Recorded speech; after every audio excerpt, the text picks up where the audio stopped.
In this video, I'm going to go over my Grandmaster PvP build that I use to climb in ranked. Right, currently I am 2200 MMR with a 70% win rate on East right now with this current setup.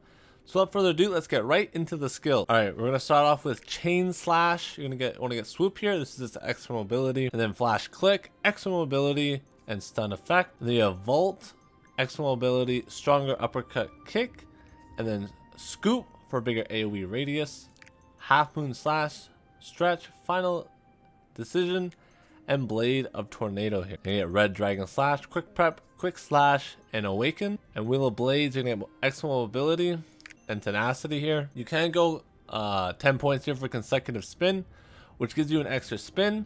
This is relatively useful. I recommend getting rid of Scoop if you are going to do that. So you would take 3 points out of here and put that into Wheel of Blades and get consecutive spins, so you can spin twice, which gives you more tenacity. And the advantage of going this, super armor through certain abilities more effectively, and Scoop knock up a bit higher AoE radius, which allows you to catch players at a further distance, which can also be very useful. But this does come down to personal preference, which one you want, consecutive spin or Scoop. So I would just pick whichever one you're more comfortable with. I see more people running consecutive spin. They have Spirit Dive, mobility, wide hit, and swift respawn. Comes out faster, and this is so it's easier to hit. Then you have Cutting Wind, Quick Prep, and Quickness. And then you're gonna put 4 points into all your red abilities here. And you're gonna get Firepower, so it gives you more dual meter.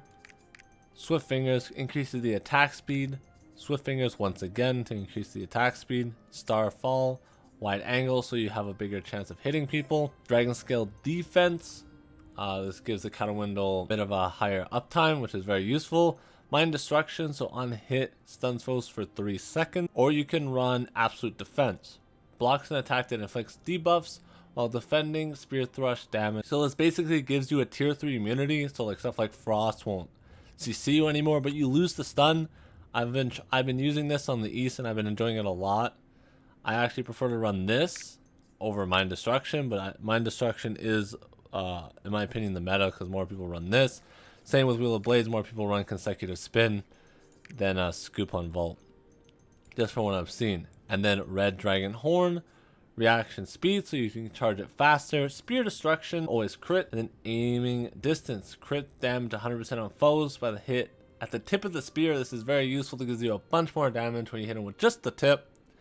And then for your Awakening, you're going to use the Red Awakening here. You could run the blue one here, but this is just too long of a cast time for it to be effective. So I do recommend running this one here. These are the stats that I run for the build. Alright, I want to show you guys now how to combo with this class. So your most bread and butter combo is you start with your R, you D into the Half Moon Slash. And then as they're falling down from the Half Moon, you hit them with your Red Dragon. Another combo you can do with your Blue Stance is you hit them with the Vault into Red Dragon. This is a quick little bit of damage, but generally, more because most of your opening combos are going to start with your R hitting, so like this, into the D, into the up, into the Red Dragon knockback. If you do end up using, you can't D into E, they can actually get out of it. Sometimes this will hit sometimes, but not all the time, so just keep that in mind. So after you use like your combo, these abilities will be on cooldown for the most part. Another good way to combo is you just Wheel of Blades like this. You use Chain Slash to knock them on the ground, you walk back, and you go for the Red Dragon Horn. It only works if they don't have their get up roll, by the way. Another combo is you can just hit Starfall Pounce to gap close, force the roll. It's very useful. The red abilities you generally want to use when they're on the ground, you have nothing left, is Thrust and Spiraling Spear for the dual meter. As you can see, it increases your dual meter by a lot down here, which is very useful since these are very good buffs when you switch your weapon. Here when I switch at 3 bars, it gives me 10% attack speed, 10% damage to foes, and 15% crit rate, which is massive. It gives you a lot of extra damage. So generally you do want to wait until your bars fill up. And then you have Flash Click. This is a stun ability. It's not the best since it doesn't have any super armor on it. It has no paralysis immunity, so anything that touches you during this animation will cancel it. So just keep that in mind. I generally like to use it for more mobility than anything than an actual stun. Q and then roll and then do this. You can cover a lot of space very quickly and catch people off guard. There's a way you can gap close. You don't always want to use your roll since that is very useful, but it can help. Another thing to mention is that when you're on your red spear and you roll, your roll is actually shorter. So just keep that in mind that you generally want to roll on your blue weapon, but if you have to, you can roll on your red weapon. And then you have your parry here, dragon scale defense. Lasts for a hot second, and if you take the stun variant like this, you'll stun them. But even if they look at you and you stun, and if I'm facing the opposite way, it won't hit. So I will not be able to stun the enemy, as seen here. See, I just missed. All right, I'm gonna show you how to use your ultimate now. So this is a player, and you ult like this close to them. It'll suck them in, and it'll take the full duration of your ult.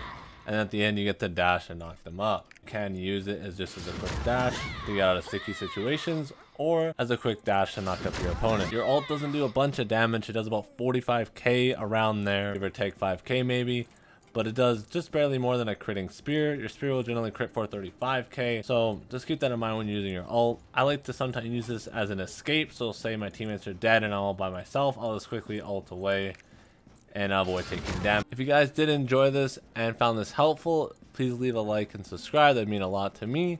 And I'm going to show you some gameplay footage now, so I hope you guys enjoy the rest of the video.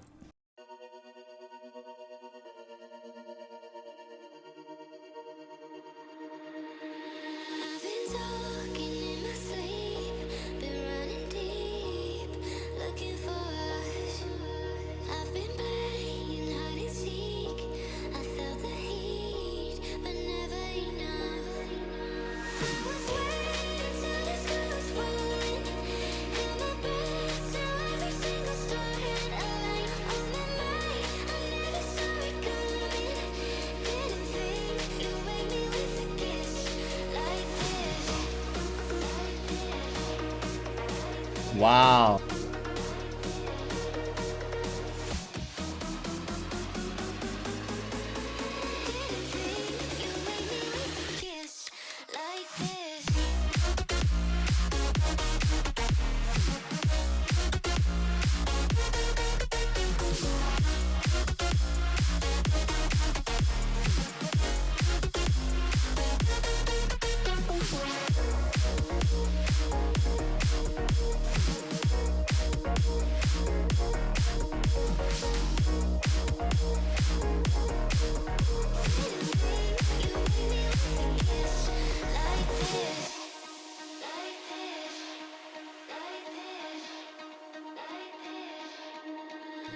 Nice, damn, we made the comeback. Let's go.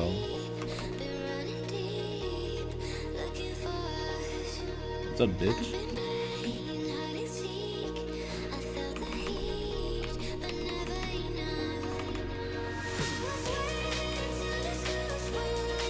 Fuck you. I'm experienced. Come on, dude. I just wanted to hit him with the spear.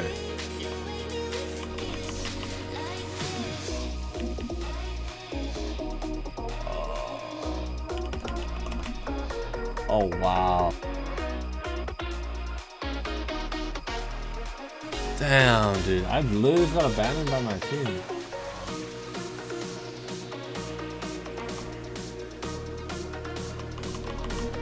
Wait, what? That's bullshit, man.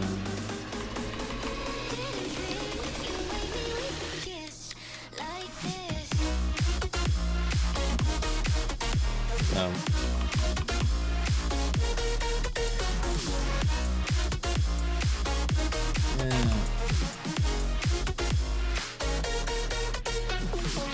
Damn, that actually gave you, that only did 5k to you?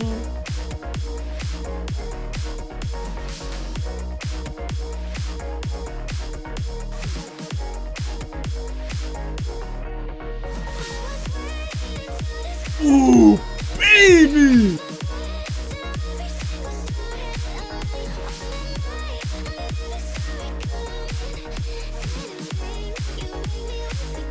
Oh my god, that was a 46k speed!